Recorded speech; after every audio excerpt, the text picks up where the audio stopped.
एक रात का जिक्र है। एक छोटे से गांव में एक पुरानी हवेली थी जिसके बारे में लोगों का कहना था कि वहां रात के वक्त अजीब व गरीब आवाज़ें आती हैं और जो भी वहां जाता था वो कभी वापस नहीं आता था। गांव वाले इस हवेली के करीब जाने से डरते थे। एक रात एक नौजवान लड़का जिसका नाम आवाइस था अपने दोस्तों के साथ हवेली में जाने का फैसला करता है। वो चाहता था कि वो साबित कर सके कि ये सब सिर्फ अफवाहें हैं। अवाइस और इसके दोस्त रात को हवेली के करीब पहुंचे और जैसे ही वो अंदर गए हवेली का दरवाज़ा है खुद ब खुद बंद हो गया।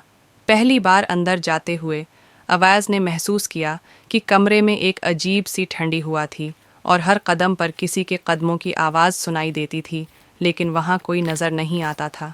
अचानक अवाइस ने एक पुरानी तस्वीर दीवार पर लगी देखी जिसमें एक खातून की तस्वीर थी और इसकी आंखों में दर्द और नफरत थी। अवाइस ने उसे देखते हुए कहा, यह सिर्फ एक पुरानी तस्वीर है, कुछ नहीं। लेकिन जैसे ही अवाइस ने उसकी तरफ देखा, तस्वीर में मौजूद खातून की आंखें उसकी तरफ घूम गईं।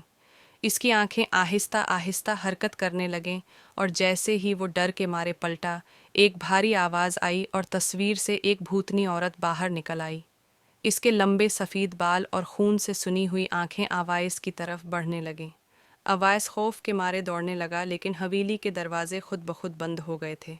उसका दिल तेज़ तेज़ धड़कने लगा और फिर खातून की आवाज़ आई, तुम सब कभी बाहर नहीं जा सकोगे। आखिरकार अवैस को कुछ समझ में आया कि वो और उसके दोस्त सिर्फ एक भूतनी हवेली में नहीं बल्कि एक खौफनाक जाल में फंस चुके थे।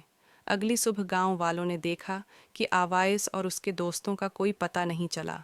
उनकी तलाश की गई लेकिन कुछ नहीं मिला। बस एक बात वाज़ेह थी कि हवेली की भूतनी अब भी हवेली में मौजूद थी और किसी को भी वहां जाने की हिम्मत नहीं होती थी। सीख, ये कहानी हमें ये सिखाती है कि कुछ चीज़ें ऐसी होती हैं जिन्हें हमें निकारा ना करना चाहिए और कभी कभार हमारे तजस्सुस की वजह से हम अपनी जान को भी खतरे में डाल देते हैं।